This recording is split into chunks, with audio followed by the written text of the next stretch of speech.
is Professor Mira from the Technical University of Darmstadt in Germany.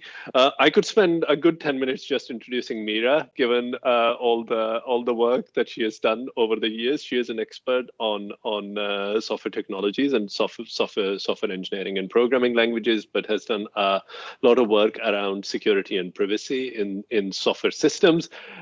Mira has recently stopped being vice president Research and Enterprise at TU Darmstadt. She is a recipient of multiple ERC, European Research Council grants, and is also playing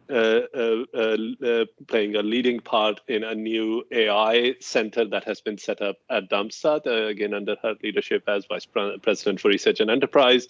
But today, Mira is here in another leading role that she has as the lead for the Technical University of Darmstadt in ATHENE, which is the German National Research Center on applied cybersecurity, jointly with the Fraunhofer Institute. We were delighted that Mira accepted our invitation to ATHENE to come and tell us more about ATHENE, but also specifically the work on privacy and privacy-enhancing technologies that goes on within ATHENE. I'm aware of some of this work and having engaged with ATHENE as a part of the advisory group, but it's great to have Mira come and tell us more about it. And we hope that this is the start of providing interesting interconnections between Rephrain and ATHENE, but also the wider UK research and community beyond research in practice and policy as well. So Mira, with that, over to you, and we look forward to your talk. Thank you. Thank you for the introduction of this. And let me start sharing the screen. Oops. So I hope you see my screen. You see the PowerPoint, the yes. slides? Yes. Okay. So let me start the presentation.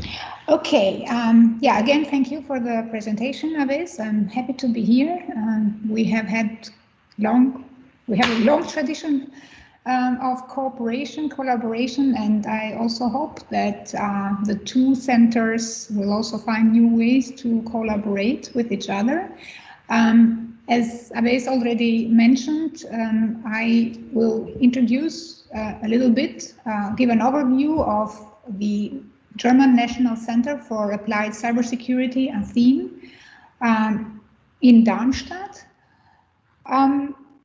And as you see in the bottom of the slide, this is a joint center. Officially, it's a Fraunhofer Center, but it's a joint center between two Fraunhofer institutes in Darmstadt, the Technical University of Darmstadt and also the University of Applied Sciences in Darmstadt. I hope you know, in Germany, we have this, so to say, two-level kind of universities, the Universities for Applied Sciences, which typically do not have PhD schools, and the other universities that kind of also prepare people for a PhD and for a scientific career. Okay, to give you kind of to put ATHENE in perspective, here is an overview of the German cybersecurity research landscape, which doesn't mean that there aren't other groups all over Germany that do cybersecurity research, but those are the hubs of cybersecurity research in Germany, where there are so-called national research centers. Well, Darmstadt, I will explain more about ATHENE, but there is also CISPA, which is an Helmholtz Center for Information Security in Saarbrücken. In Karlsruhe, there is also a national cybersecurity center, a little bit, smaller than the other two that I just mentioned, at the University of Karlsruhe. And a new hub is emerging, if you want, in Bochum. Bochum has always been strong in cryptography research with the Horst Goertz Institute for IT Security, but recently they also acquired a new Max Planck Institute for Cybersecurity was established in Bochum, and with these two institutions next to each other, a new hub is being created in Bochum. Munich is rather active in cyber defense, so this is where one of the two universities of the Defense Department is located, and that's code is associated with this university.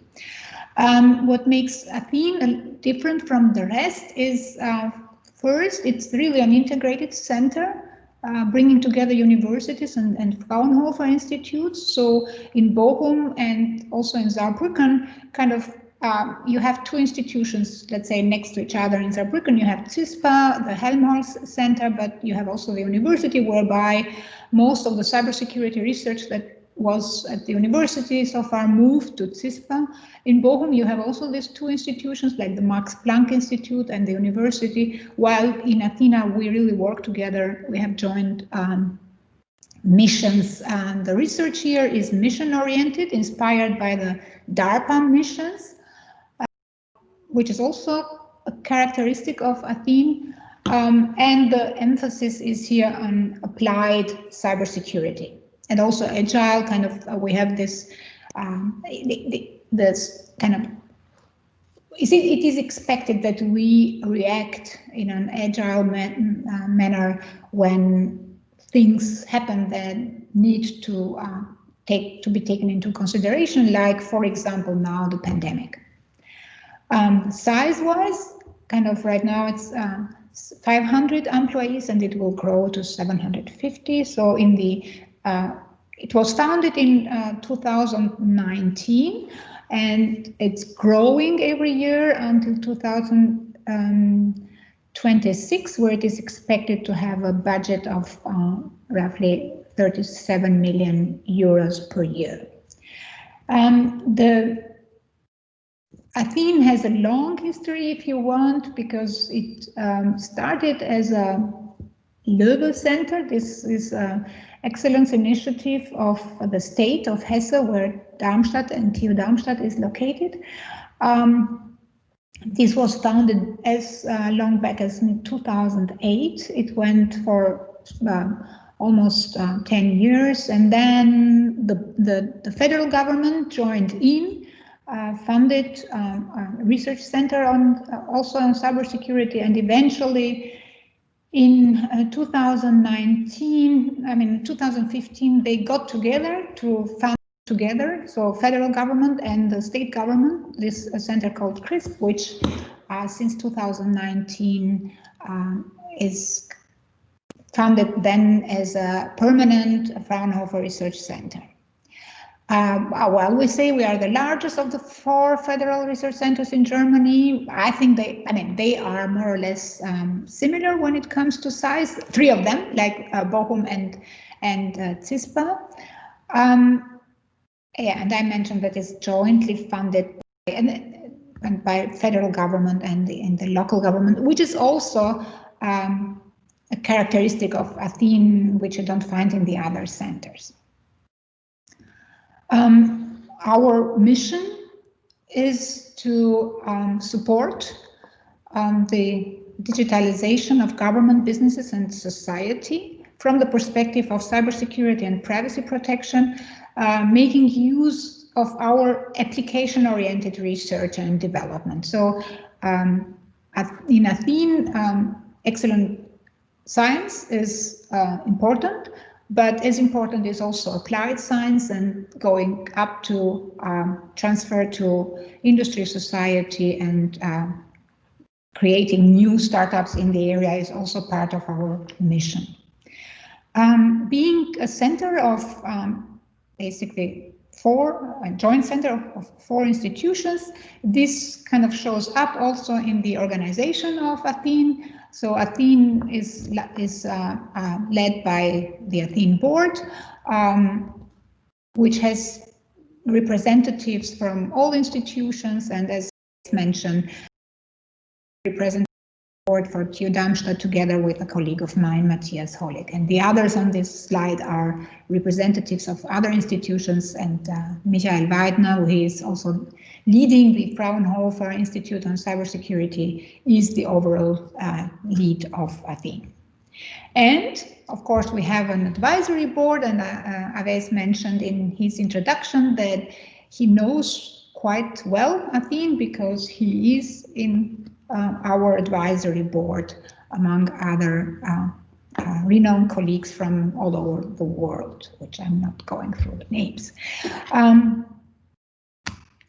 Okay, so what are our research areas? I have put on this slide current, because as I mentioned, we are supposed to have an agile research program. So every year, since ATHENE is growing also in terms of budget, we basically every year start new missions, as we call those. Missions are target a particular topic, and within missions there are several projects that address different aspects of the particular topic or research area. As you see on the slide, these are our current missions. There are missions that kind of address new cybersecurity or are there to do research and develop new cybersecurity technology, cybersecurity mechanisms and technology, like these are the numbers 7, 8, 9 on the slide: decentralized cybersecurity, next generation biometric systems, and post-quantum cryptography, where Darmstadt has a long tradition. Then there are three research areas that look at cybersecurity, in particular, for example, in software, like automatic vulnerability scanning and verification, which is also the mission I'm mostly involved in, hardware-related cybersecurity topics, and networks and infrastructures.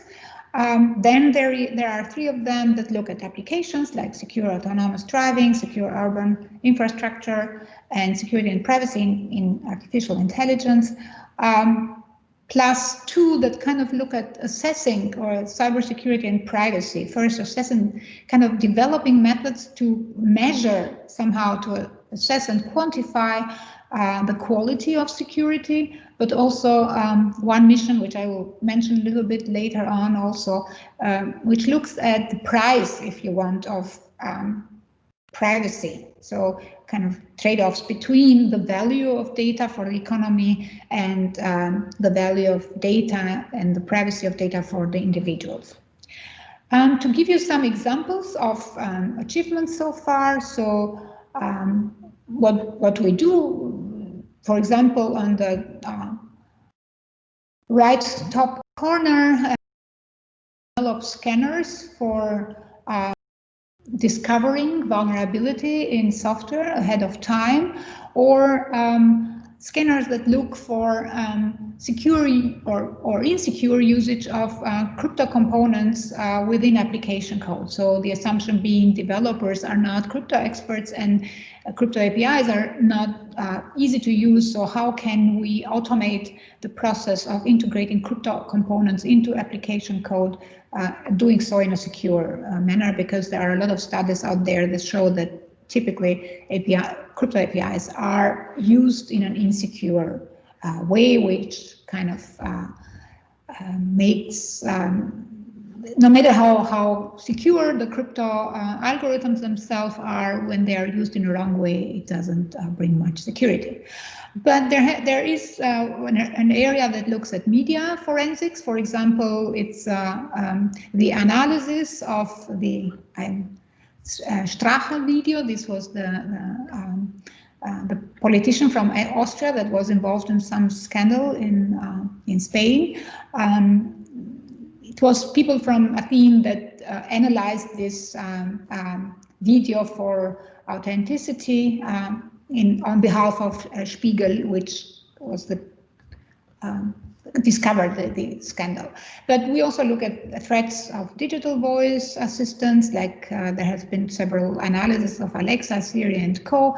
And as I mentioned, future-proof cryptography kind of post-quantum cryptography has a long tradition. At times, in Darmstadt, at times where nobody would talk about methods, and everybody, when my colleague Johannes Buchmann he had a book on post-quantum cryptography, and everybody was like, yeah, well, this is all theory. Now we all agree that it's probably not so much theory, then might be relevant in not so far future, and we are also involved in standardizing post-quantum methods. But as I mentioned, also on this kind of end-to-end encryption for end users. So not only I talked about developers, but also users are in focus. But research is one thing. We also are involved pretty much in a lot of cybersecurity education. There are several degrees, and in Darmstadt we were probably one of the first sites in Germany that started a master dedicated on IT security, and at the same time a bachelor's degree. And we also have a cooperative study program. And we also have, like, I think ABES also has some test beds in Bristol. Here too, we have a very large-scale cyber range testing and training platforms for systems and network security, which was funded by ATHENE. The expectation is, and we also do it, like to do it also, is kind of having political impact. On the right-hand side of the slide, you see the opening ceremony, and you see our federal Minister of Education and Science in the middle, and the state ministry, alongside with the president of the Fraunhofer Society and the presidents of the universities and that are involved. But beyond kind of being a very relevant institution for the politics in Germany, we are also involved. I mean, individuals from ATHENE are involved. For example, myself is a member of the so-called Quadriga, 4 persons that represent different parts of the society: science, economy, society as a whole, and the political aspects. On the National Pact on Cybersecurity, my colleague Matthias Hollig is in the Wise Council of the Cybersecurity cluster in Bonn. And I mentioned in the beginning, like, transfer is an important aspect. So we have a whole ecosystem going from ground research, applied research, transfer, political advice, and then also startups. So within ATHENE, and in cooperation with the involved universities, we do have startup accelerators and startup support infrastructures, and you see here a bunch of logos. I mean, a lot of logos of startups that have emerged in the recent years in Darmstadt from the universities, but also from the Fraunhofer Institute. Okay, so much about ATHENE. Let me check the time.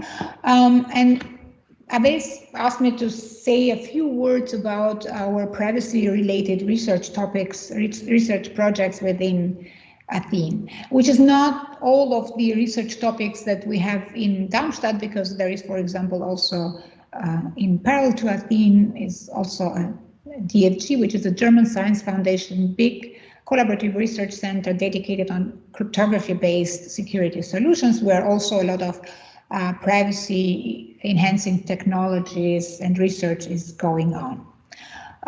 In ATHENE, we have right now 2 missions dedicated to topics around privacy. One of them is FANCY mission, which, as I mentioned, is this mission that looks at kind of the trade-off between enabling data-driven economy, kind of, and at the same time looking at the privacy issues, and kind of looking at the trade-off between these 2 aspects, kind of also quantifying the price of privacy. The main idea being that in order for privacy enabling technologies to be successful, they need to be economic, to have an economic value. They need to be not too expensive in terms of economic value that they might prohibit. And on the other hand, the best scenario would be that they have an economic value themselves. And yeah, I mentioned this kind of value for economy and society of data and the privacy of individuals, kind of making the trade-offs between these two aspects.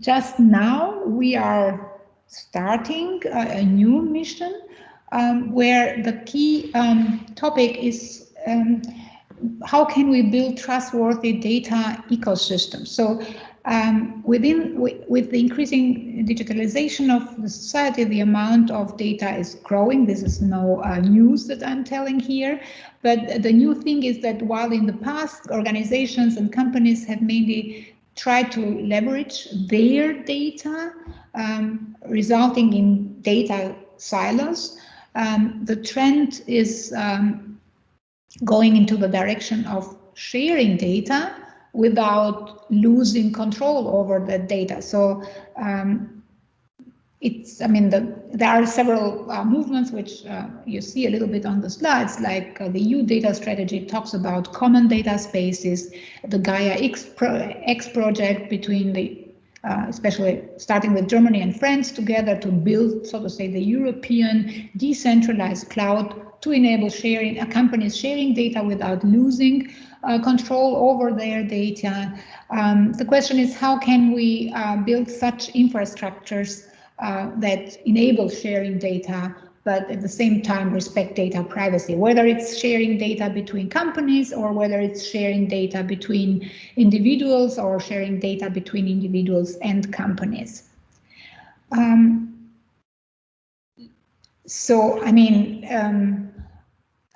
don't think this slide tells anything new and surprising to anyone that the data sharing offers and opens a lot of opportunities in various domains. Medical data and financial data is mentioned on the slide, but you can imagine industrial data is another area, and the opportunities are unlimited if you want. So there is an interest here to share data across organizations, to have cross-organizational information systems, and to enable, for example, artificial intelligence on this shared data.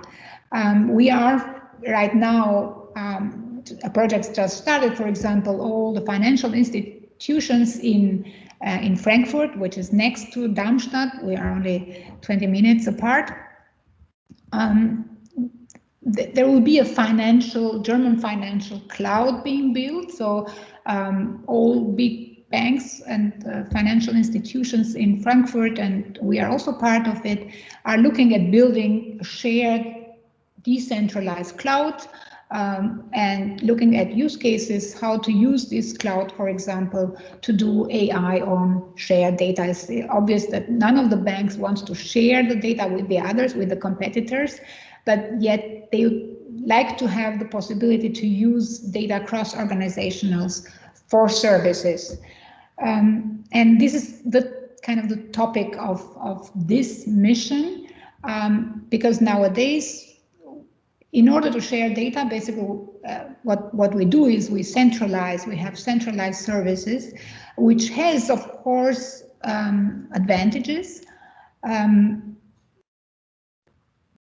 Like all the cloud services that come for free, no need to keep big server farms individually, reuse of resources, pay by use, and so on and so forth. And the new kid in town is kind of serverless computing, which is going one step further and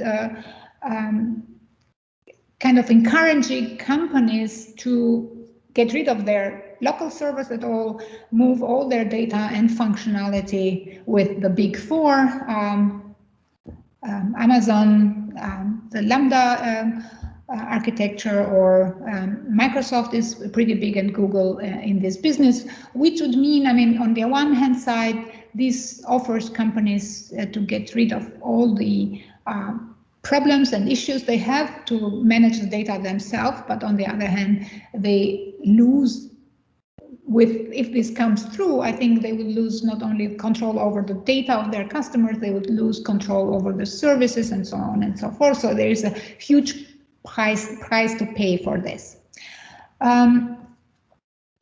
Yeah, I already talked about this. And there are more issues that come on top of losing control. There are legal restrictions. Some data cannot be shared, cannot be centralized.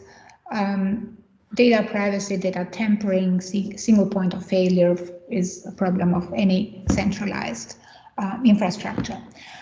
So that's what we want to do with our new mission, TRUData, trustworthy data ecosystems, moving away from this traditional centralized approach to an approach that allows decentralization without necessarily completely replacing central services, so kind of a hybrid data management. Then this is typical for missions in Athena, so several people come together with different expertise. So there are colleagues in the mission involved that are, so to say, experts in privacy enhancing technologies and cryptography. This is what is called here cybersecurity, on that corner, and then there are colleagues that are more kind of come from the angle of data management, of software, programming abstractions for decentralized data management. That's myself and my colleague Carsten Binnig, and also formal methods to ensure correctness of solutions. And then there is another mission in Athene which looks specifically at medical data, and it's more applied than the TRUData, which develops general techniques and approaches. Okay,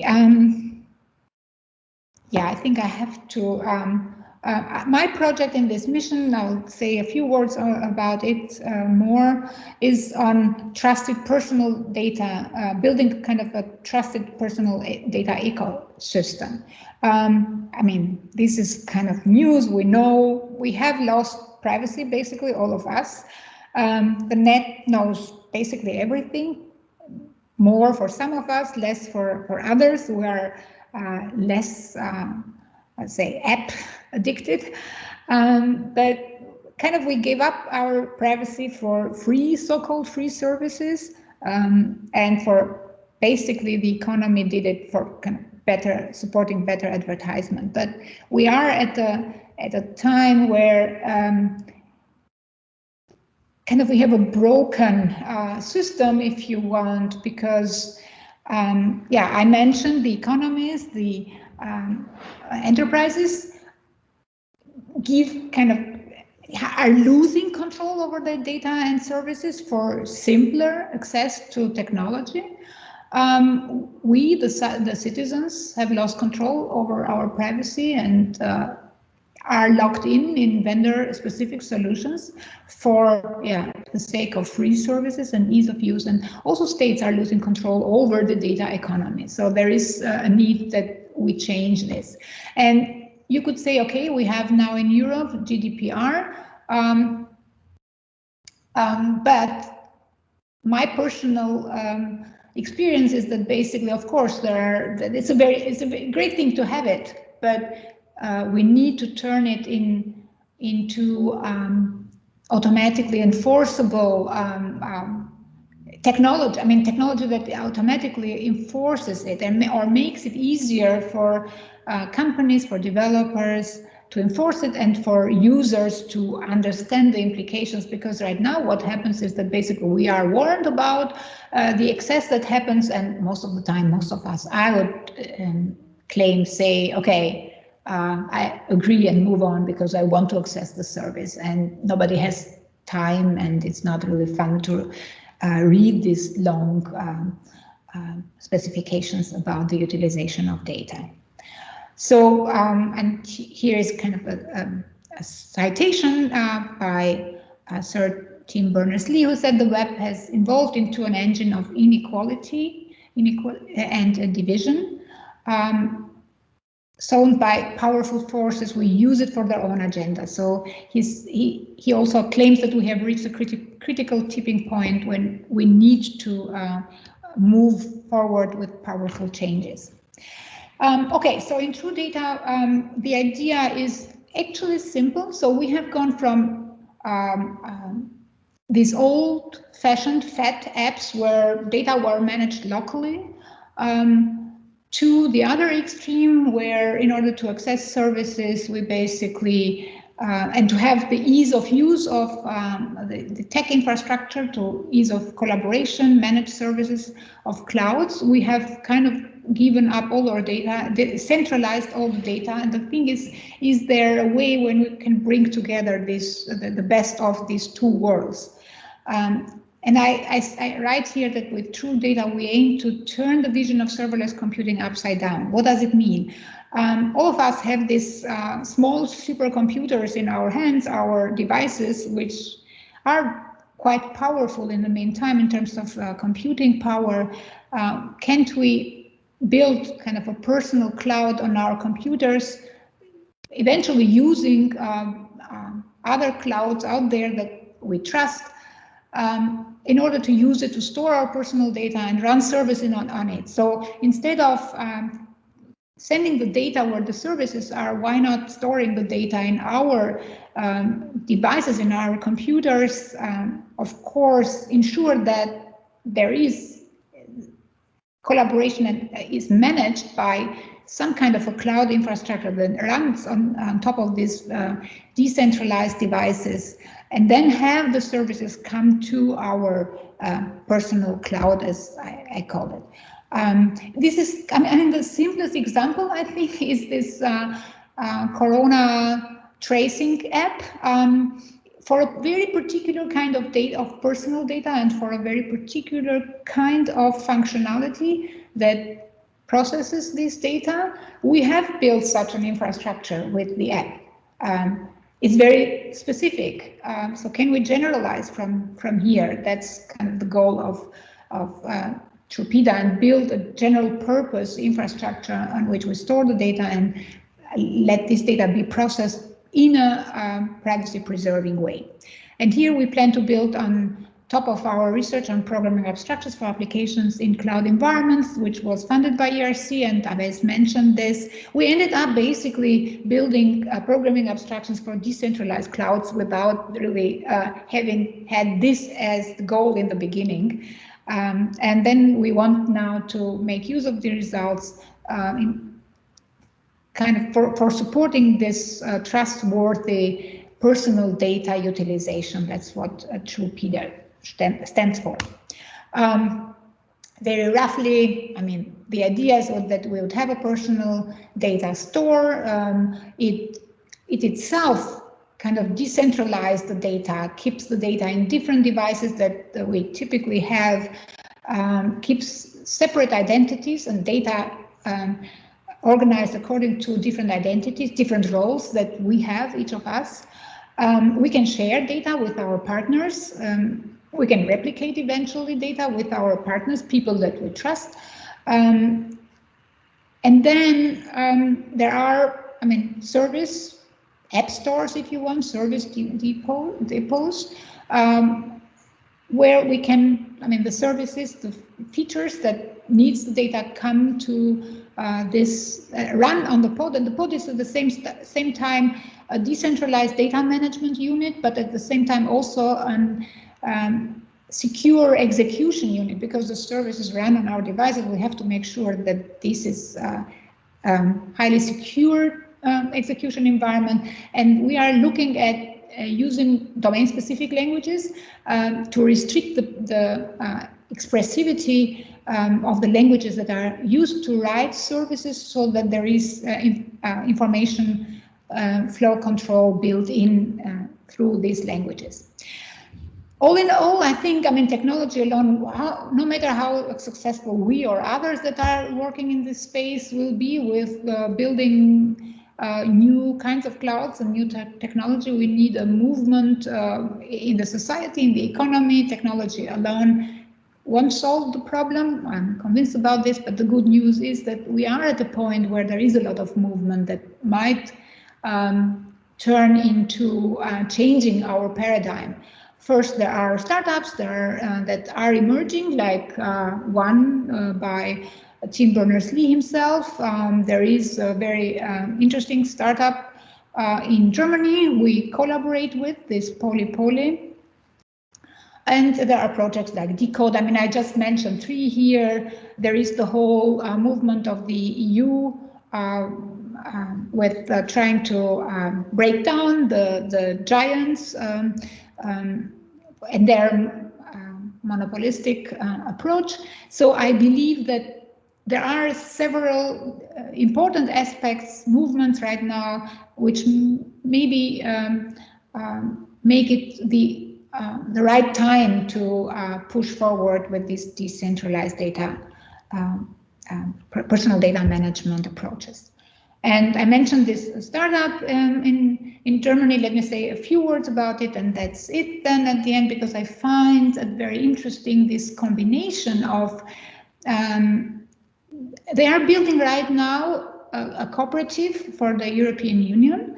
The idea would be that if there is such an infrastructure, like a decentralized, massively decentralized cloud of personal data, assume this is available, they want to aim to make this available under an open source license, and also make it belong to the citizens of a country. So if there is a cooperative in Germany that is funded, and one in Austria, as far as I know, and the infrastructure belongs to the members of the cooperative, so that no unit can take control over it and build the next monopolies. And then there is the foundation, which is responsible for establishing these cooperatives, and also driver of a Polypedia is called system, which is kind of a database like the Bloomberg for data behavior of companies. How do they handle our data? So there is a huge information database being built that can be used by citizens, by governments, by NGOs, and so on and so forth. And then there is the enterprise, which is kind of a normal startup doing software development, building services for companies or governments or journalists, whoever needs to build features that work or need personal data to work with. Yeah, with this, I would like to finish and be happy to take questions. I hope we have some time for some questions. I don't want to stand between. We are just before lunch, and I think, people want to have lunch at this point, but let's see whether we have time for some questions. Thank you. Okay, thank you very much, Mira. We do have some time for questions. There is a comment in the chat at the moment from Julian Ranger, but Julian, maybe you want to make the point more verbally rather than me just reading it out, given that you refer to what you're doing. Yes, can do. Hi, Julian. I'm the founder and president of DigiMe. So I was just pointing out that you kind of mentioned it at the end there, but there is actually over 20 different My Data operators, as they're called, that have been qualified by mydata.org, and I happen to be a director of My Data. DigiMe is one such.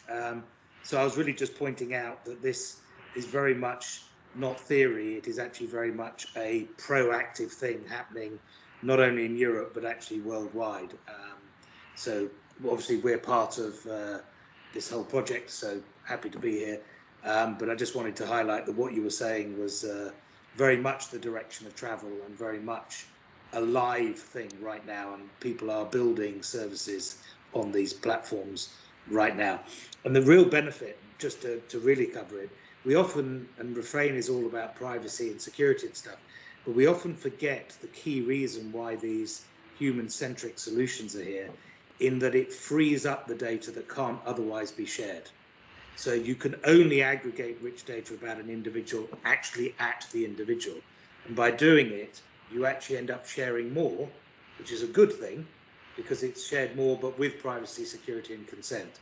So it's always important to look at the enhanced economic benefit by doing more sharing from the human-centric perspective, not just the privacy and security. Yeah, that's why I had this slide. I mean, I couldn't put all different my data. I know about my data, and I'm also a member of it. And yeah, it won't happen if it wasn't this movement, this spirit that we feel right now. All these initiatives all over the world, and that's what makes me believe that we can change something at this point. It's I can assure you, it's definitely happening. I mean, we're working in Europe, US, Australia, and shortly in parts of Africa. So it is very, very definitively happening, which is a great thing. Okay, great. Tariq, do you want to come in? Yeah, sure. Hi, Mira. Thanks for the talk. Very nice. So it's more a question about ATHENE, this large center that you have. So what I was curious about is, and this is something that Rephrain itself is, endeavoring to do. It's kind of like this grand idea that we have some sort of toolbox and common things like common data sets that we can share with everybody, right? So I was just wondering about ATHENE and your experiences with, making some sort of common things available for other people to use within the center and maybe externally, and what your experiences are, and also what the appetite is to share with other, centers, like especially data, which seems to be very, very difficult to get your hands on, right? And I mean, because it would be great to be able to collaborate and also learn from what other people have done. I mentioned that in one of the slides, I mentioned this test bed that is being built, especially about internet security and network security at Fraunhofer. And the goal there is indeed to make it open to everybody else, to the research community all over the world, the data that is collected there. So pretty much, I mean, we are funded by taxpayers' money, so it's our duty actually to make everything available as open source or open data. And Mira, to sort of given that ATHENE has been in existence for a bit longer than Rephrain has, we are about 3 weeks old now, right? What would you suggest as the do's and don'ts of trying to do this? What works and what doesn't? Oh,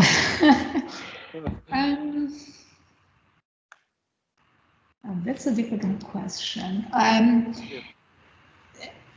So, I mean, one of the challenges is this cross-organizational, I mean, it's an opportunity, but at the same time is kind of a challenge. We have kind of a tradition working together, so I don't know whether this is the case with Rephrain. I think these missions are a good thing. On the other hand, well, we are a little bit, how to say, victims of the funding, because it keeps us a little bit in the mood of project proposal writing. So make these plans a bit longer term. If you have the same approach of putting together projects in a more agile way rather than fixing the program once and forever.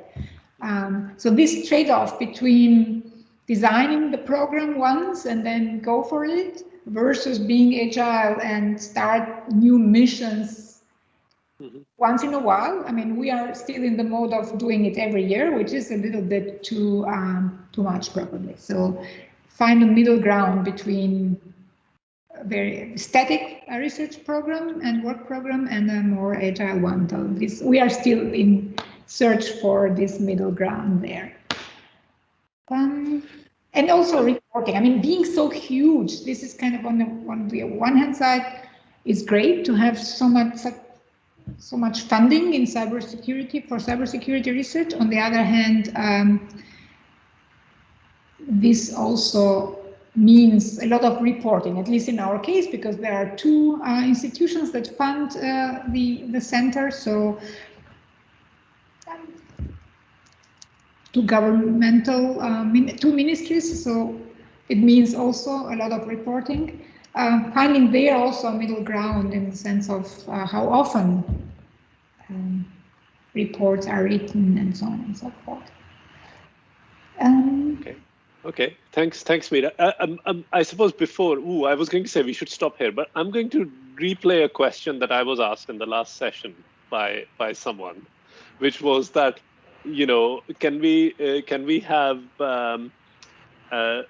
sort of services or tools or mechanisms for software developers to kind of build privacy more easily, and given the work, some of the work that you've been doing yourself, do you think is there hope for this kind of, you know, common building blocks for software developers so that privacy can be built more easily into software systems?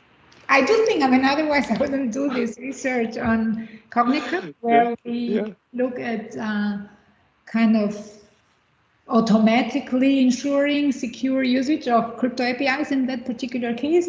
In Crossing, which is this collaborative research center funded by the German Science Foundation, we have a project where we want to automate the integration of different privacy enhancing technologies into software, as you know me, by designing languages that let the compilers and the runtime do this for the programmer. So there we are developing kind of a SQL-like language, a query language, which mixes together distribution as one mechanism for ensuring privacy, so bringing the functionality, the operators where they can access, they are allowed to access the data. This is one mechanism. Then paths of different kinds going to SGX and the like, so hardware-based privacy-enhancing technologies. Basically, there we are